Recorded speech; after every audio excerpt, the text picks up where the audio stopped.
We're underway for a crucial hour of practice for MotoGP here for the Indonesia Grand Prix of 2024. Stand by for an hour of running in beautiful, hot, sunny conditions.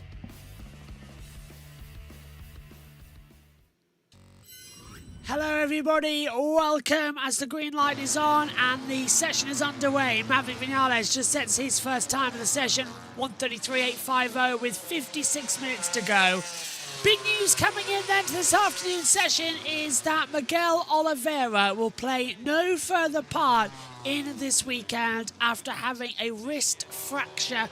He is still in hospital and the current news is that he may have to go under the knife and have an operation as well, which would put him out of the Australian Grand Prix and most certainly the Thai Grand Prix as well. So the Japanese Grand Prix, next weekend, followed then by the Thai Grand Prix and maybe Australia as well. So Oliveira not in the best position that he could be out for the remainder of the season with such a small injury, but it was a huge high side in that opening practice session. So we'll keep an eye on everything that's going on right now. As for everyone on the monitor up here in the commentary box, we're all set for what's going to be hopefully a fantastic session. The green lights are on and now we're only down to 21 riders in this weekend, so we'll reflect that as we go.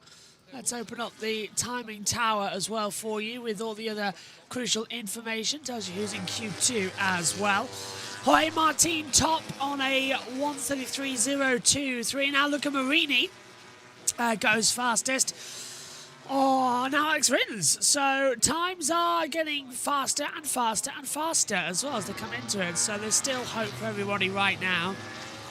Marini's a 1:32.853. Rins 1:32.465. Morbidelli on a 1:32.045. So times are getting faster slowly as we go, and this will be the crucial top 10 that'll get promoted up in towards that Q2 position. So everyone else will have to go through qualifying number 1. My cheers having a bit of a moment up here in the commentary box. Here we go. So Morbidelli 25 in that first sector. It's a 25.417. Acosta's a 25.507. A little bit of a change between them at the moment. I'm having to refresh my internet page to get access to the YouTube chat, so if you say anything at the moment, I can't see it. Morbidelli getting blocked there by one of the Yamahas, so I'll just come across the front of the circuit there as well. Snea Bastianini is blocking him as well. Morbidelli, now Martin, with Bastianini just ahead of him. Having a little bit of a disagreement about the two. No surprise there then between them.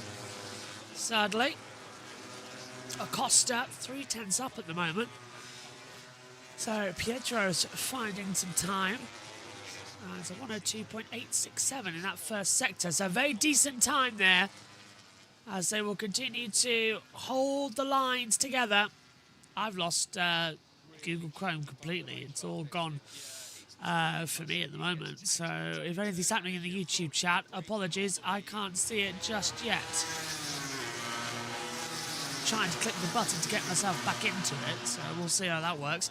Bezzecchi goes second. Acosta's a 1:31.014 and goes fastest of all here. That time cancelled for the 49. As well as Fabio Di Giannantonio for exceeding track limits. That was it. Oh, down goes Pedro Acosta in turn 1.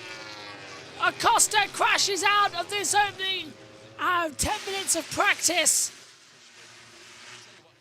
And he just down into the braking zone for turn 1, snags the rear, and the front's going to buckle on him, and the bike just gets dragged out. Front buckles mid-corner, and down he goes. It was a late catch as well, so yeah, mid-corner. That would have come as a total surprise to him. He would not have expected the bike to have dropped there, right in the middle of turn 1. That's a surprise. Yeah, did not see that coming. Don't think anybody did, to be fair. So, Pedro Acosta down in turn 1. Here we go. Jiang says go, go. Costa's walking back to the gravel trap. No marshals there whatsoever at the moment. We have our YouTube chat back now, so I'm back into the studio. Morbidelli does a 1:30.935. Yellow flag is still activated in Sector 1. At turn 1. And he's looking behind to see who's gone through. Morbidelli lap time cancelled as well.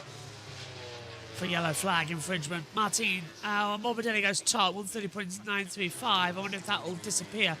Martin, second, 1:31.362. Yeah, unpredictable, says Sudi. Yep, absolutely. I mean, you've got Alex Rins, Christopher Fernandez. That top 10 at the moment is the reverse of what I was expecting. Everyone now getting their lap times deleted by the stewards. Do you see the live blog update? Well, Marquez in that first sector. Green flag's come back out, so we'll see what he has to say. Whether or not Mark will still be up there. I think Susie Perry is standing by for some interviews as well, so we'll hear from her in the pit lane throughout this session. Mark just swapping between the two now. And the official info's lap time cancelled for the 12 due to yellow flags. He'll hold it all together. Very interesting session as Mark runs off the circuit. He was 3/10 down, now he's abandoned this lap time. Lap time cancelled for the 21 due to yellow flag. Brad Binder moves up into 8th place as well. Let's have a look at it. Let's go to team 3. That's not worked well for Mark. I know he's on the Ducati, but... TV's gone. Marvellous. Nope. Oh, there you go. It's coming back ever so slightly. Well, this is... There we go. Oh, new set of levers down to the Grassini garage, I feel like. The inside of his knee, you can see he puts a lot of grip. Not even sure what the material is on the inside of his knee to grip the tank, but then whenever he's doing the grip saves such as these, that leather... works against him in a way. Yeah, exactly. That sort of like bites the road too hard, doesn't it? Aha! Well, right. Well, that's why this man's imploding. And he's stayed out on track. Not coming back down pit lane. Just going to keep plugging away. Waiting for the next slide. The next slide from Mark Marquez might put him out of the session as well. That's half his problem. 2/10 down at the moment, 0.254 in that first sector. Mark 3, 3 and 4, throwing that bike around. Of course, never finished as Mark Marquez a race ever here in Indonesia. Always lost out. Rain in the session a couple of years ago, lost out. It's just his one disaster after another for Mark Marquez. Franco Morbidelli is up in that all three sectors and goes fastest. It's a 1:36.73, so better than his own time by 2.5 tenths of a second. Marco Bezzecchi, 1:31.070. Jorge Martin goes second, 1:30.926. Marc Marquez up towards the end of the lap time now. Flicks the bike in, over the line, and Marc Marquez goes fourth fastest. It's a 1:31.194. Half a second down on Morbidelli's time, and they're on the same bike, remember. Morbidelli and Marc Marquez have the GP23 bike. Pedro Costa's Gas Tech 3 is wheeled back into its pit box, and I'll get work on it now. Isn't going to need that much work to head back out to the circuit. Here it is again for Costa, just too much lean angle, and he practically tipped the bike over himself. Too much lean angle on himself. Too far over the bike, he wouldn't have got it over. Still, we've got 6 rounds, but we've still 12 races to go. Yeah, 19 for him, 19 for Marc Marquez. All right. And Marquez almost joined him. But 20 that is now. That's his 20th, That's his 20th, yeah. 20 crashes. Sorry, I meant before the weekend, sorry, yeah. Pedro is now up to 20. So Pedro Costa is on 20 accidents. points in MotoGP this season. Marc Marquez is on 19. Somebody will mark that down. Where's Honda in FP1? Let me get the results up for you, because we still have a printer until tomorrow to get our results out on the desk. If I printed at 4 a.m. in the morning, people will get angry with me coming into it. So, results. We had Honda in 5th position with Zarco in that opening session. Marini was 9th. Nakagami was 11th. And Mia was 18th. So there are your opening Hondas from the first session. Zarco being the quickest of them. In this session right now, Nakagami, Marini, Zarco all down the bottom, with Jan Mir in 16th position. So that's where they are at the moment. 15 minutes in then to this hour-long practice for the Indonesian Motorcycle Grand Prix of 2024. And your top 10 is Morbidelli, Martin, Bezzecchi, Bastianini, Marc Marquez, Binder, Miller, Alex Marquez, Augusto Fernandez, and Rins. Actually, top 10. Having to go through Q1 at the moment. Di Giannantonio, Acosta, Bagnaia, Vinales, Ralph Fernandez, Mia, Aleix Spargro, Quadrara, Nakagami, Marini, and Zarco. Oh, and Mark nearly dropped at 10. Well, Marquez nearly had a secondary accident then at turn 10. Under brakes, turns in, the front buckles again, and he picks it up on his knee slider. So Mark nearly off again. He's pushing hard, isn't he? Marc Marquez can save so much on his elbow. And it's classic Marc Marquez, isn't it? Watching on from that. Knee slider's destroyed, don't need a new set of leathers. And then that'll be sent to the patchworks overnight to get fixed for them tomorrow. About 2 to 3 leathers the riders have over the weekend.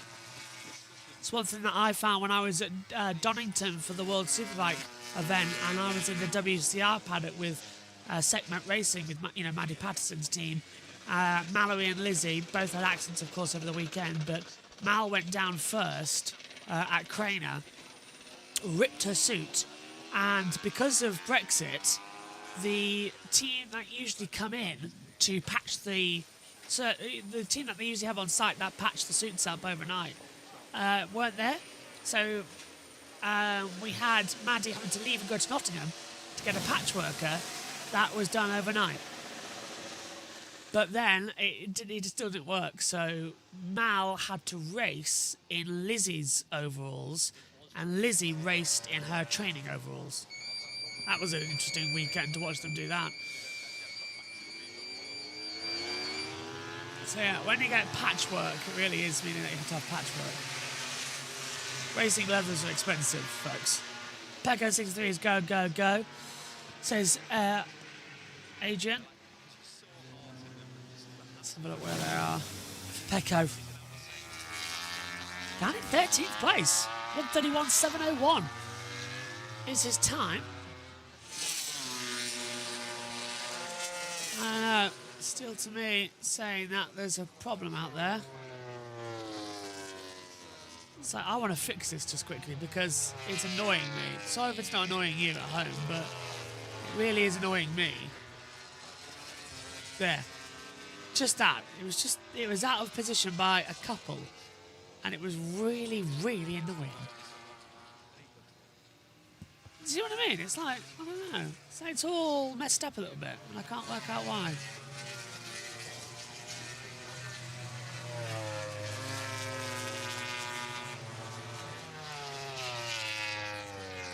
That's that one I need. There we go. Sorry, I'm just tidying up the screen. Everybody hates me probably right now, but it's annoying me. I like things to be a perfect way. Like, if any of the data's not working, I want to know why it's not working, and then I want to fix it myself. Usually the production team would do this, but it's middle of the night, so I'm just zoom in. You don't mind, do you? There's no one going out the second now. There we go. Otherwise, it just looked messy and it was bugging me.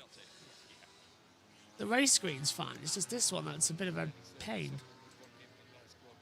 There we go. Yeah, what do you think? All good?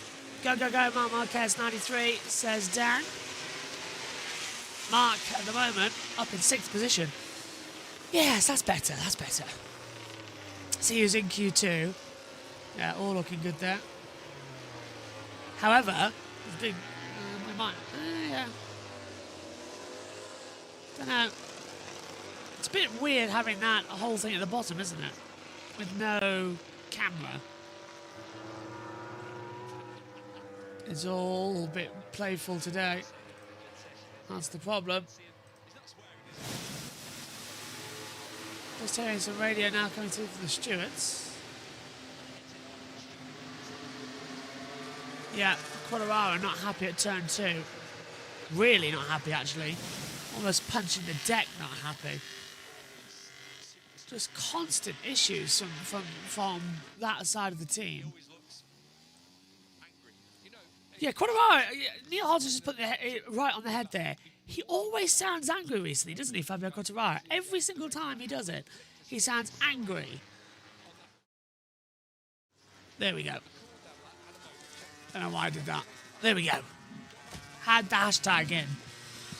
That works better. Because usually we have a maximum running order for the event, and then we don't today. So, I don't know, it all just looks a bit weird to me. I'd rather it look a little bit more suave. Well, we've got no riders out there at the moment really doing anything because we're in this time zone of the session where absolutely nobody does anything remotely session orientated. Yeah.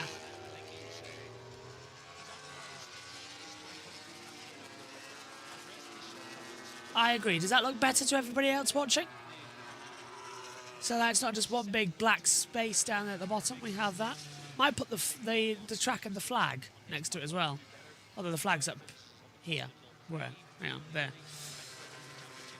So Marc Marquez, 6th fastest at the moment. He's out there, old soft front tyre, a new rear soft. Got a real mixture of hard, soft, soft, medium, hard, medium, soft, soft, medium, medium out there, haven't we? Everyone trying everything out there on the circuit. Well, track temperature, 59 degrees, air temperature at 30, 75% humidity. You've got to find something to do. You've got to find something that has the push and the power between it all. And it really is quite fascinating.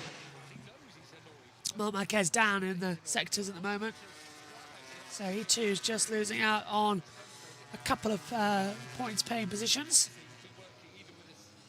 He'll hold it together. They always do. They'll find the right data they need. Over the line.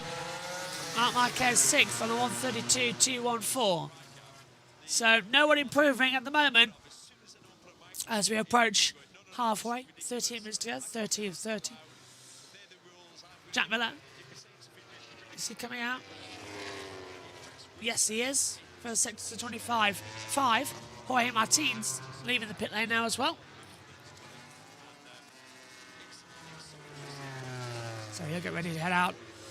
What tyre has he got on? Old medium of 8 laps. I presume a new tyre at the front. But it's not telling us on race control at the moment. So another thing to worry about and look about and see what's going to happen next. 9 times out of 10. That will be a crucial manoeuvre that we'll have to watch and see how it goes. Change is over, I suppose. It's that type of weekend, I'm afraid. Marc Marquez estimated P2 at the moment then from the stewards. Just try and hug that inside line as long and as tight as you possibly can. Don't want to lose out on anything right now. The Indonesia thing's bugging me now as well. Let's just go to battle screen quickly so I can... Sprint option, in fact, makes up a lot of timing. Why does it feel like that last sector would suit him as he goes through to the top of the timesheet? Yeah, it goes the wrong way. If it was the other way, Yeah, if it went the other way, Gav, he'd make up 0.3. But yeah, because I know exactly Mark what you mean. Top. Because it's a skatey part of the track. It's you'd almost say the bike feels like it's floating, and that's Mark in his comfortable zone. Pekka Bagnaia is heading back out finally. Been a long time actually back in the garage, chatting with Christian Gavarini and co. So interesting to see what he's come out with. Hard front, medium rear, definitely working towards the race. The main race. Yep. That's doing what we've seen him do so many times. Why change the record in that situation? Yeah, I've won the last two MotoGP World titles working this way. So we've had a big lunge at a track not the easiest to overtake on at Misano. What about overtaking here at Mandalika? Same problem. Yeah. Even though completely opposite style track, much wider, much more open corners, but we've got, and like I said, I know just to go over it again, we've got a dirty track. Not as bad as what we've seen before, but if you look, you'll get certain shots where you can see where the rubber's laid down, the darker part of the track, and the browner part of the track is the dirty part. You can see it here. Like I said, by tomorrow, come the race, it'll be more defined. So what that does, it makes qualifying really, really important, because overtaking round here is risky. You have to Martin's go being on followed. at certain parts, slightly dirtier part of the track. So it's pretty obvious. So you go into a slightly dirtier part of the track, and to pass somebody, you have to brake later. So you're braking later on a dirtier part of the track. What happens? Well, normally what happens is you don't make the corner, you go wide. But then you go wide onto the dirtier part of the track, so then you've got to wait. So you end up losing time. So you have to be super patient in a race round here to make a pass. That's what we've been seeing in a number of years as well, exactly how difficult this track becomes and how difficult it is to have it all in together. So we've done some adjusting. Let's hope that's okay now. And that is enough to hold it all together. Bit annoyed with that black bottom now with the timing screen. I might, see how that goes in a second. And I know I need to stop adjusting, but it's just driving me up the wall because we don't have the usual weekend of stuff. So, yeah, it's a bit weird. So this weekend is changing everything, really. Oh, that's not bad, actually. I quite like that. Yeah, there we go. So, all the action still revolving around MotoGP at the moment. People coming back out. Look at Marc Marquez, second sector time, 25.2, 18.7. Where's he going across the line? Stays by 66 thousandths of a second. He goes second, but it's Pedro Acosta top on a 130.411. So Mark goes second, but a new top time then on the board. So slowly and surely, it's getting faster and faster and faster here. 21 riders in this remaining weekend. It would have been 22, but Oliveira's out. Declared unfit for the whole weekend. Digi goes third. Martin goes fifth. Bagnaia 15th on the board. So time to beat a 130.411 set by Pietro Acosta. Okay. Doable. Listenable. It's just, it's such a scary option for a weekend. It really is. Especially to get it right. And everyone's a bit nervous about it all as well.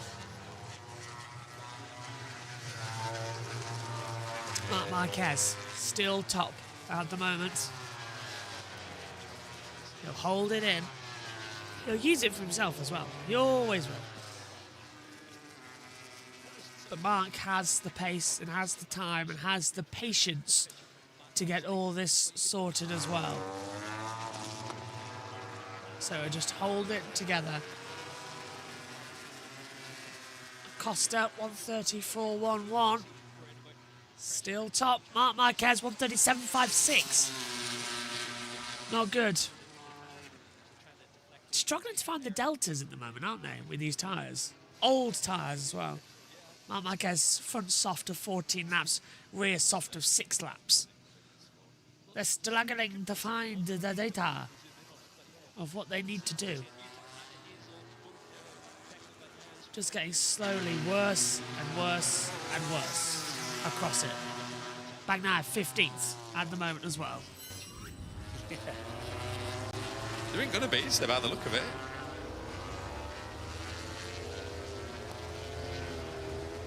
When's big red button time? I'll wait for that. Through the little kink there. The Red Bull Through comes out turns with the 2 rounds to go. That's when they did it last year, didn't they, at Qatar? You old cynic. I'm joking, Gav. Or am I? And they give the dodgy rear tyre to the wrong Ducati rider when Teco's bike last Yeah, week at yeah, that was a Misano, mistake. Not Martins worked up better in Qatar last year, didn't they? There'll be Boys. someone listening who might not get our sarcasm. I'll be Yeah, slightly worried about sarcastic. that as we're hauled up in front of a Here's a question for you then, Slander Gav. case. We're talking about crashing. Who's crashed the least? Is it Luca Marini? I was looking at the list. It's just hard to tell because obviously some riders have done a few races like Paul Espargaro and co. Yeah, but not counting them out of the- out of the permanent riders. out of the yeah. I'm going to have to go through. I was like trying to work out. It's Quartararo that Luca crashed Marini's a lot. had 3. Yeah, Luca, that's probably Luca. Marini's only had Oliveira's 3. only had 5 until today. Number 6 today. Nakagami's only had 5. So the Honda, whereas Juan Mir's had 10, and you feel like all of them have been on the first laps of races pretty much. Yeah. For Mir. The Hondas actually haven't been crashing that much. That front end nervousness is perhaps one thing that they've sorted out. Yeah, which was a major thing. Obviously now, well, because we were well aware, because we hear the comments, the main thing they talk about is rear grip. Rear end nervousness, as in. They definitely made a step with that new swinging arm, and the ground effect fairing has really helped the turning. So What a strange situation we've got going on right now, listening to it all as well. It almost doesn't make sense, but at the same time, it does make sense. It's a strange turnaround here for the Grand Prix Indonesian. Bezzecchi goes 5th. 1:30.681. Okay, better delta time for him there compared to it all. Slightly worried we're going to have to think about that more often, but they've held the line nicely. So, Rain is currently the cut-off in P10 at the moment. Just got to stay calm. They don't need to rush anything. They don't need to try anything. They just need to get some data out here on the circuit, see what the track's going to be like, and then go from there. Take it all one step at a time. Official information, lap time cancelled with the 23 for a shortcut. So that is going to be lap time done, unfortunately.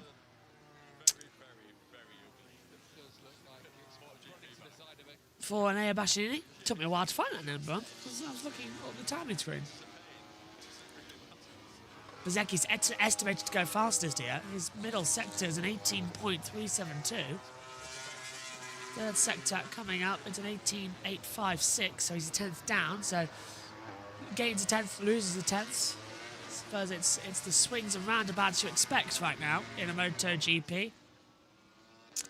Hugging that inside line as well. Bezzecchi really is on it. 8 thousandths in that first sector then for Anea Bastianini. So he too having some better information from graphics. You just sort of got to push and see what happens and go with the flow mainly as well. Many people often ask me as well, why do we never put anything above the camera? Because there's a big space there and move it all up. That's because if there's like a delay or anything, we can put like an information ticker directly above me, telling us all the information. So that's why we never put anything above us. So it's like a little information ticker to weather delay, red flags, that sort of thing. It's all becoming more and more automated with MotoGP. Which is a good thing, to be fair.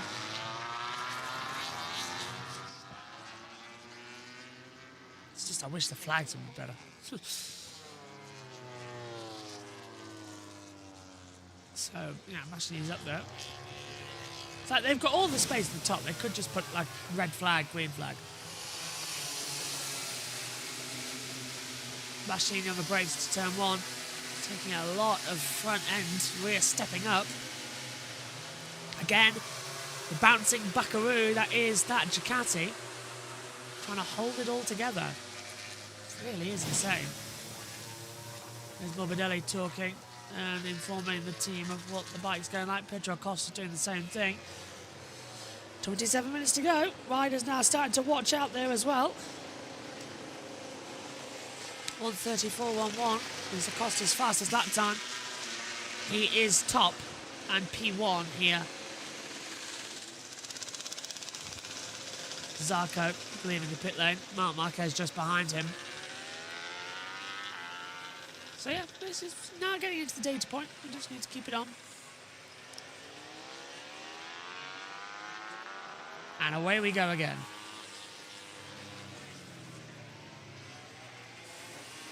Martin up into 6th position.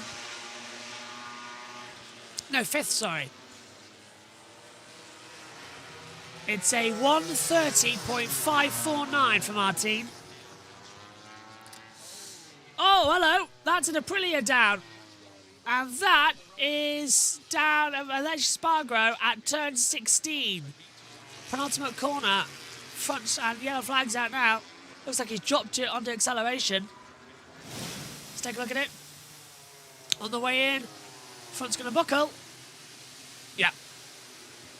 Front buckles. He loses control and is then just a trip over to try and pick it back up. But yeah, unfortunately, that is out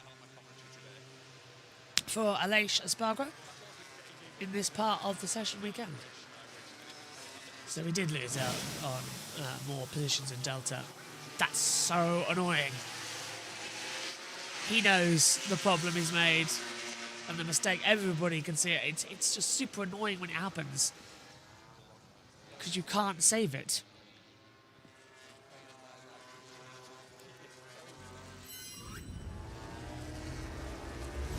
The riders themselves, they say it takes them 2 or 3 days to acclimatise, but it's so easy, Michael, isn't it, to get it wrong, to feel like, oh, do you know what, I haven't slept on the flight, or I've slept too much, and and just getting out of kilter. You've really got to actually stay busy, eat at the right times, train or do whatever you normally do at certain you have times. to focus a lot of energy and really get into a schedule. From you jump onto the plane in Europe, a lot of the riders begin to work on when they'll eat, according to the new meal times, breakfast, lunch and dinner at the destination you're going to arrive at. Same with hydration, the same with using melatonin to shift your sleep cycle. And it is something that can be learned. It is a skill. I remember when I raced, I could shift time zones quite easily. I can't do it now, and I guess it's I'm not as dedicated to it, but it's also the alcohol. I think the 12 pints on the fly. It's the beers. I don't think that's helping. that doesn't help. Obviously, it interrupts your sleep, but I miss those days of being able to just shift time zone within a couple of days, and yeah, you would immediately be sleeping through the night by day 2 or day 3. But yeah, now you get a few nights of staring at the ceiling. It's not fun. Marco Bezzecchi out in the final corner, losing time in that last sector, but goes up to second. Bezzecchi with a soft front, soft rear. Interesting, isn't it? The GP23s all running those combinations. And the GP24s, like Pecco Bagnaia, going with the harder options. I want to now with 23 minutes to go. Nope, still Bagnaia plugging away, hard front, medium rear. Nakagami's lost his lap time, exceeding check limits between the two. We're watching Fabio Quartararo now, hugging that inside line. Still trying to find things up. What's annoying me is that we get the race control messages for the Grand Prix, or the sprint race and the Grand Prix, but we don't get it for the practice sessions. And it's like, well, that's where we need it the most, for track limits and things like that. So, yeah. It's interesting. We have the blog, of course, and that helps us a lot. I said to Simon Patterson as well, we need to have Racer do on the race.com. We need them to do a blog so we can actually have Simon talking to us. 1:36.10 for Maverick Vinales then. Up into 7th place, 1:36.10. Quartararo is up by 59 thousandths of a second actually as well, so he's still got some data times to keep an eye on it all in this weird weekend that we are experiencing right now. basically keep calm and carry on. Hey! Quartararo nearly dropped it mid-corner. 84 thousandths of a second the difference. Coming into turn 13, he nearly dropped it. Left leg came off the foot peg and he nearly dropped it down. That would have been a huge accident as well, that part of the circuit. He's saved it, but he's coming straight back into the pit lane at turn 16. Mia behind him will take turn 17. Up towards the line now. What's your Mia got? Over the line together. It's a 1:31.360. Stays in 14th position. What on earth is happening to that data screen? Look at it. Why is it shifting so much? Nothing's changed. Nothing has changed, and yet it's shifting like crazy. It's like it's got a mind of its own in terms of what it actually needs to do. It's a really... I've never, ever, ever known a thing like it, ever. Where I've got a mind of my own, all that lot. It's so strange. And there's Fabio Quartararo on a replay. Just having its moment. Just sliding off. And they're throwing it into the wall.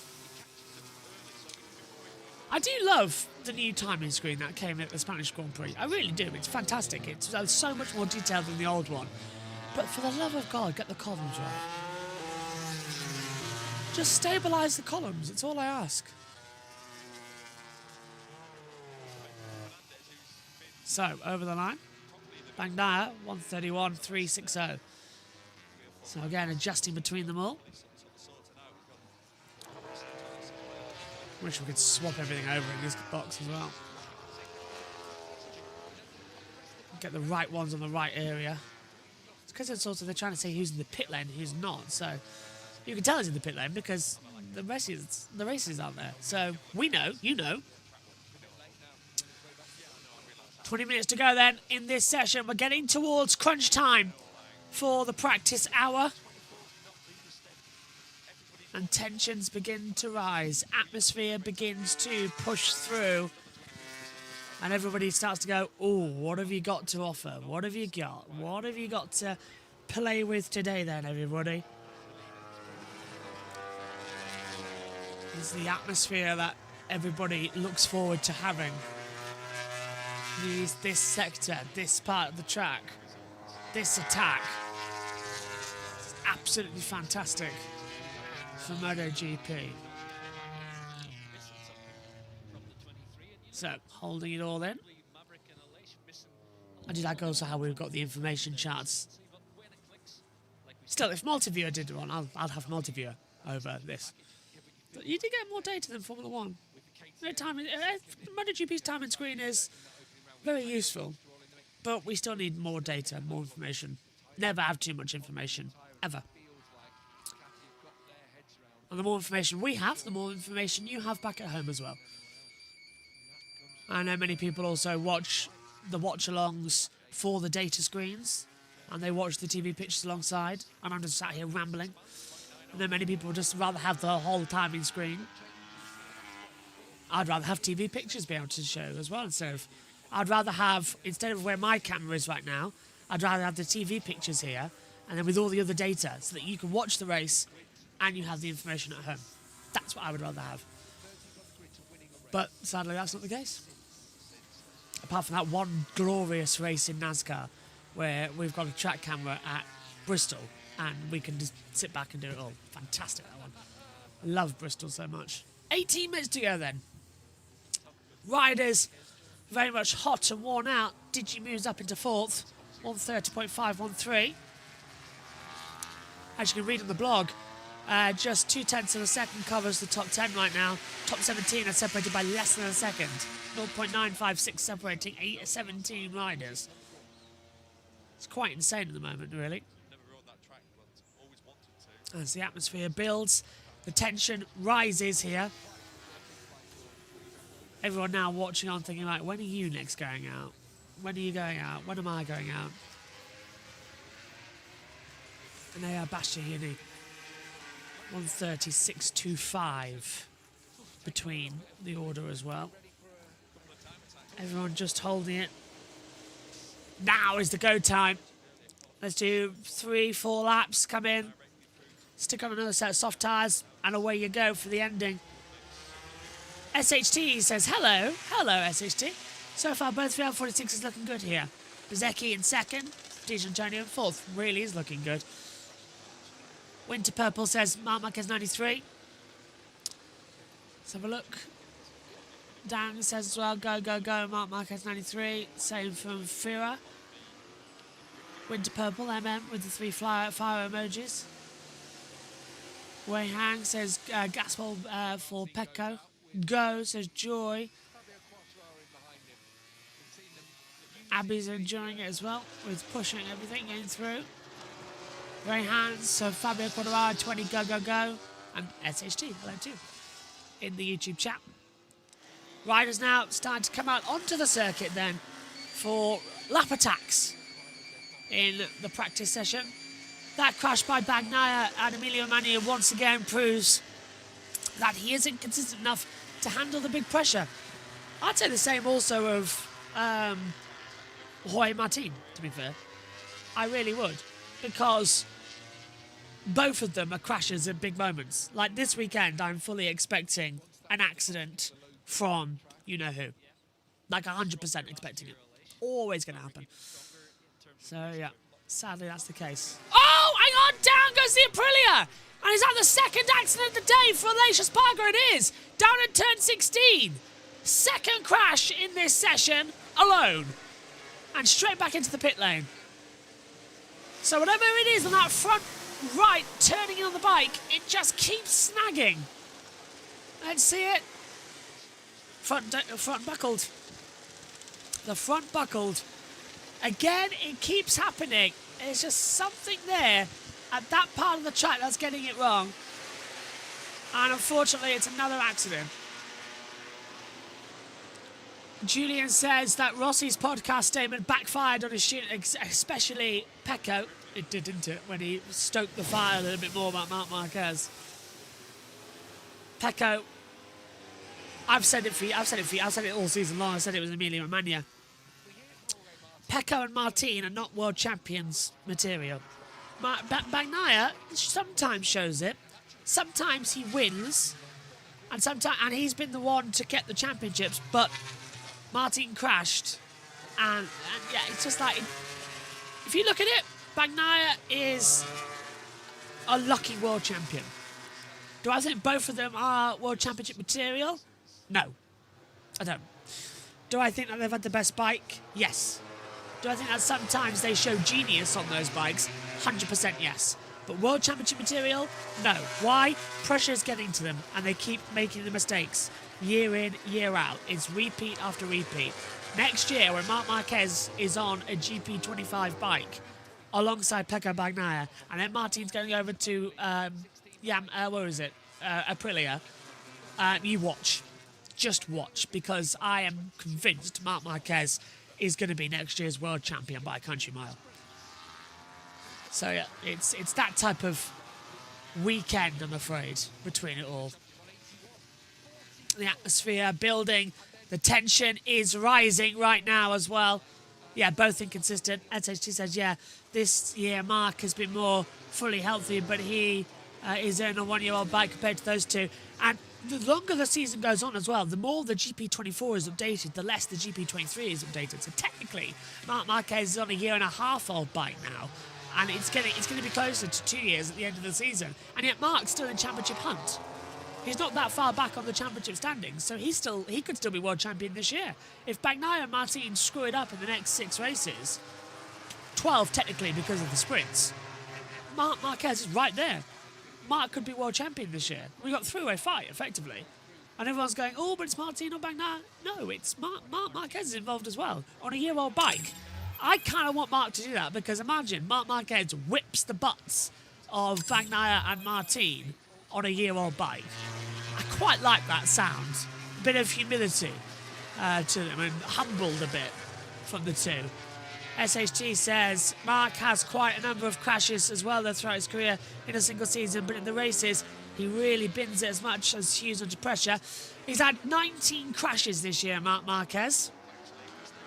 but most of those is because he's pushing on a year-old bike. Not because he's accident-prone again.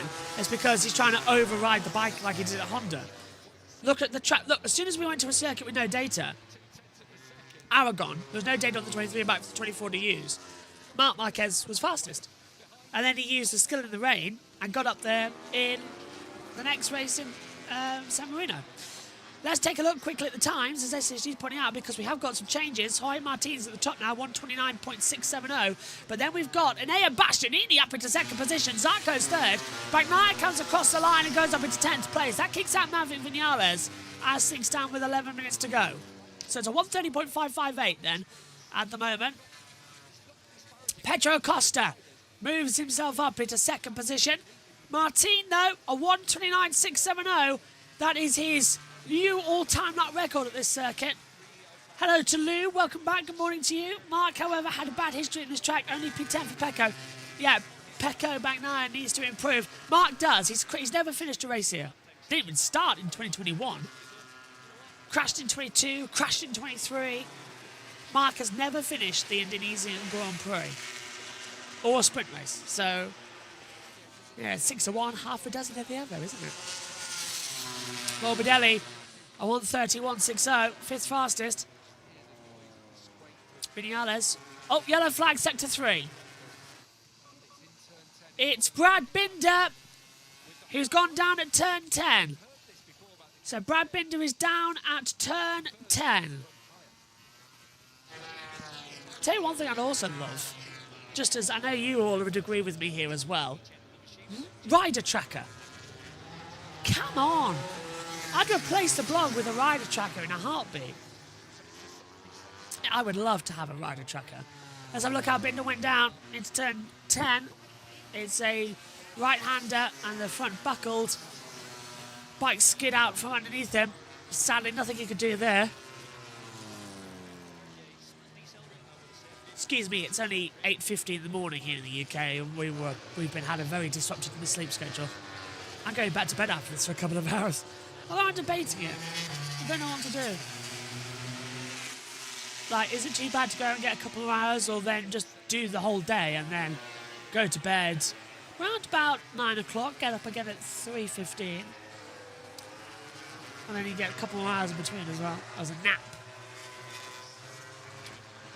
Quartararo, 102.217, 7th at the moment. Bastianini's up there improving. Cautiously, wildly accelerating. Bastianini's wobbling around out there on the circuit right now as well. Hard front, soft rear tyre seems to be the way to go at the moment. Look at the top 3. Hard front, soft rears. Then you go soft for the next 3. No, next 4, 5, 6, 7. Oh, wow. Soft front, soft rear is the key. And then only a few going on hard front, hard rear. Into the last corner then for Enea Bastianini. Pulls the throttle up towards the line. And Enea goes second. No, fastest, 129.630. New top time by 40 thousandths of a second. Bastianini is also still in the World Championship hunt as well. Let's not forget this as well. He needs a perfect weekend, but he's in the hunt for the title. It just feels like everybody's on edge right now coming into this weekend. Everybody's just sort of like going, yeah, this could be a change around. This could be the go factor, the wow factor, all playing into it as well and really keeping it smooth. It's a good weekend. Raul Fernandez, 0.391 off the pace, soft front, soft rear tyre. At the moment, he'll have the advantage between it. It's quite weird actually at the moment because my face is on 1, 2, 3, 4 monitors at once. So top 10, Bastianini, Martin, Acosta, Vinales, Marc Marquez, Quartararo, Morbidelli, Zarco, Bagnaia, Bezzecchi. As everyone now starts to come back into the pit lane, let's cross over quickly to TNT. To provide the traction needed, so you've seen with Jorge Martinez first lap with Zarco following, not quite there. Lap 2, that's where he really put his time attack in, so that will be just giving a little bit of patience to the front tyre. 2 crashes in this session. 2 crashes in this session, and he's about to get to the part of the track where he's had the 2 crashes. Don't want to watch. So through 15, trail braking down to this corner. This has been the corner that's been causing the problems. Surely he's going to be slower through it, lose a bit of time, but yeah. He looked more cautious, didn't he? You just see can't him. blame him. Yeah. Oh, no, absolutely. Yeah.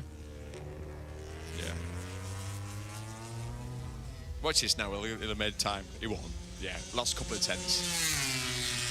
He's been on the deck twice, that's not bad.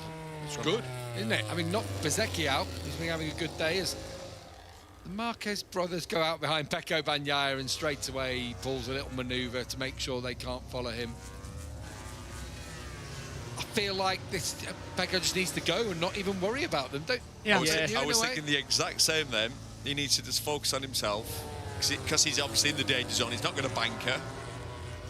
The thing is, you can't afford to with the current ambient temperature. You won't lose a lot of front tyre temperature, but I imagine he is leaving pit lane with the hard front tyre. We wait for him to break the beam. No, it is still soft front, soft rear. So yeah, not deciding to switch it up and work with the same scenario as what worked for Enea and Jorge Martin. I'm for Marc Marquez. Here we go again. Following me, boys, he says almost. There's times when Pecco Bagnaia doesn't let that kind of thing get to him. He just cracks on. You know, we've seen it before. Was it Mugello? We've seen in the past, and, you know, just get on with it. If he wants to come and do the lap time behind me, fine. He seems edgy. Yeah. Obviously, he's coming from his home race, having crashed out of the main race. Look who's waited on the outlap. Alex Marquez just drops in behind. Mark's just not going to push it on until Pecco arrives. So outcome is more or less the same. Oh, hello. He's just cruising his Marc Marquez here as well. It's Marquez, Bagnaia, Alex Marquez, Bastianini in that order on the line, and they're all just sort of like, Mark's at the front going, okay, I'll go when I'll go. Oh, and Bagnaia's had enough. Whoops, round the outside as Marquez backs off. That then is really going to annoy Pecco Bagnaia, who purposely goes deep at turn 16 as well to try and pick up a toe from anybody else as well. So they really are having themselves really, really annoyed right now. Over the line we go. And what does Bagnaia get himself up to as he crosses the line then? Begins with the first lap time stints. Bagnaia's 11th at the moment. It's crucial for his World Championship that he goes into the next session and he doesn't have to take Q number 1. But that bike has not looked stable across the weekend. Alex Marquez right behind him. It's 3/10 down in that first sector for Pecco. P4 for Digi. Thank you, SHT and Lou. Yeah, Digi's up there.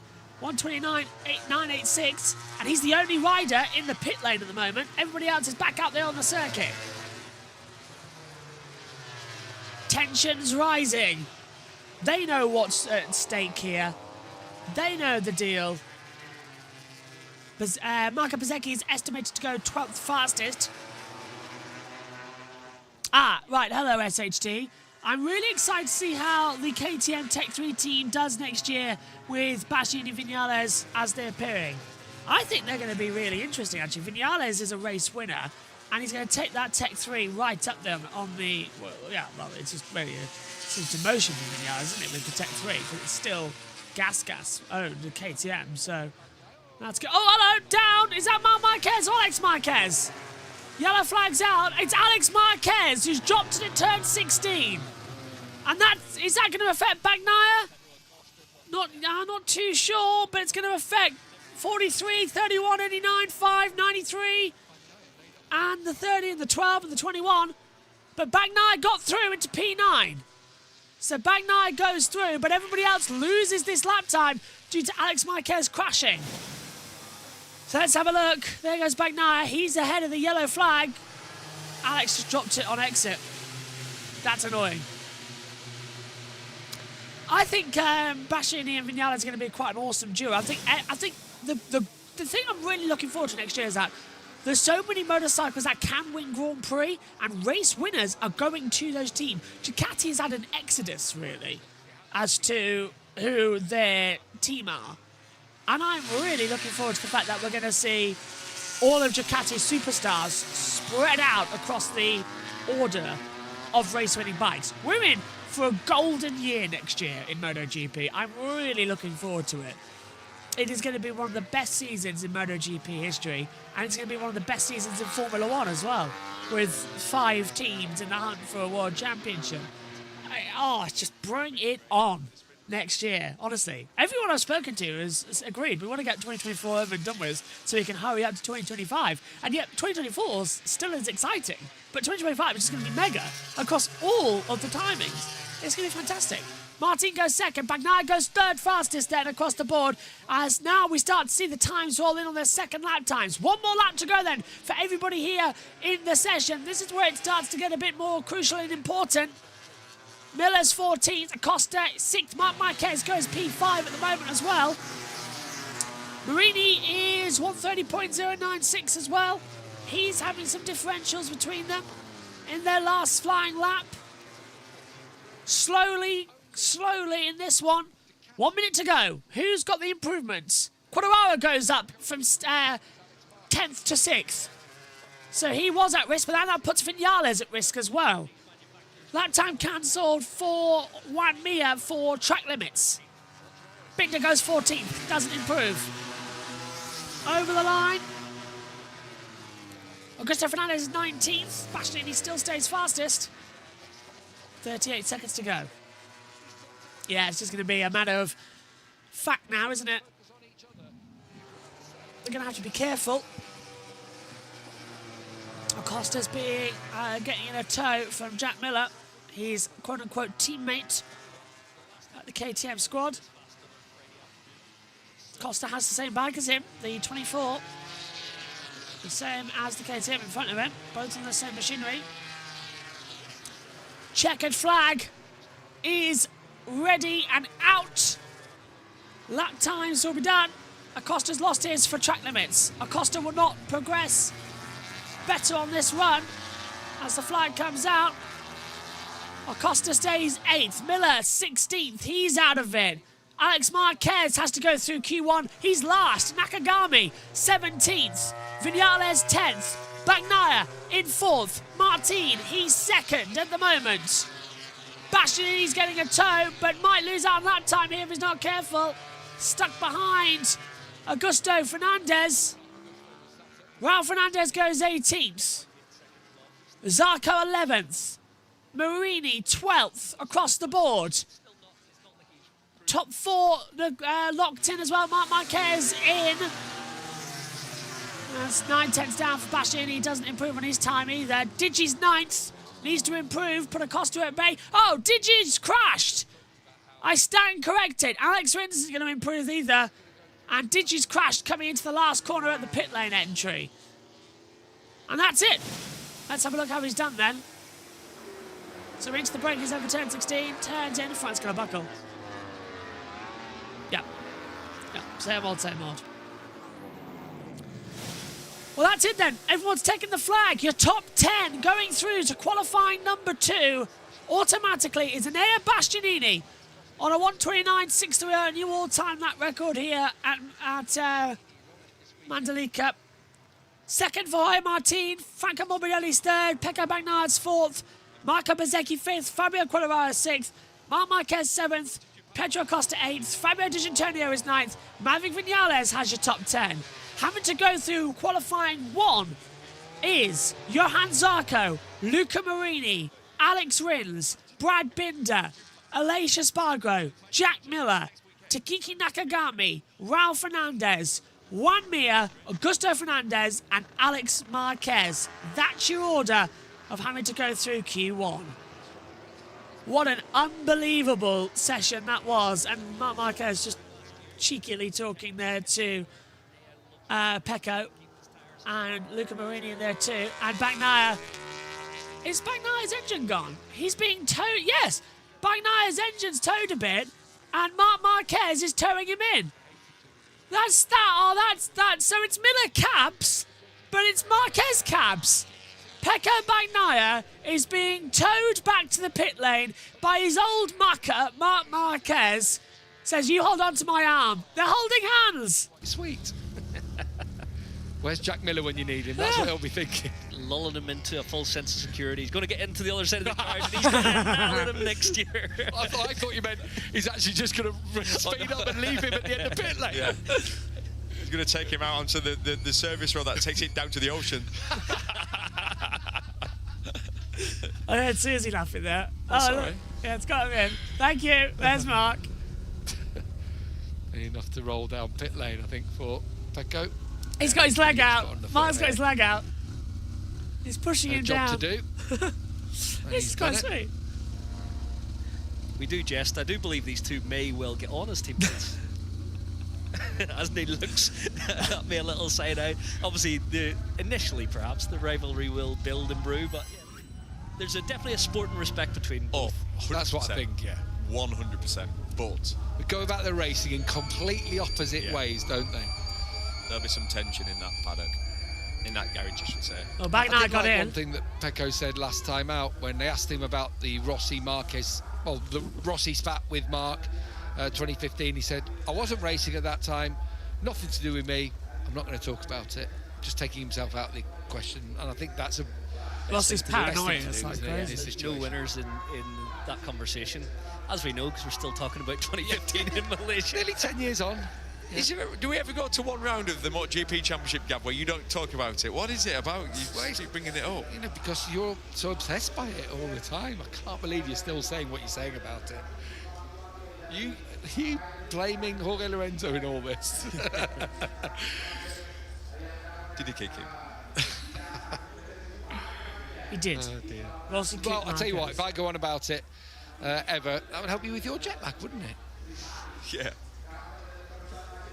Those two are just insane. Absolutely insane out there on the board as well.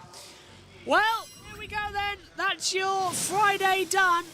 This is how it happened, actually, just quickly. Let's listen in.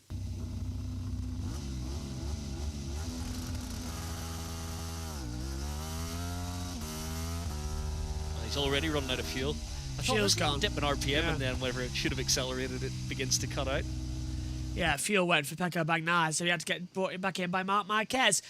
There's your Friday then, here from the wonderful Mandalika circuit in Indonesia. Thank you very much to everybody for joining us as well and making the night shift worth it as well, with over 6,500 viewers combined across the two. I hope you've enjoyed it here from Friday. Thanks for your company. We'll see you tomorrow for all the action from Sprint Saturday. Take care. Good night to you all.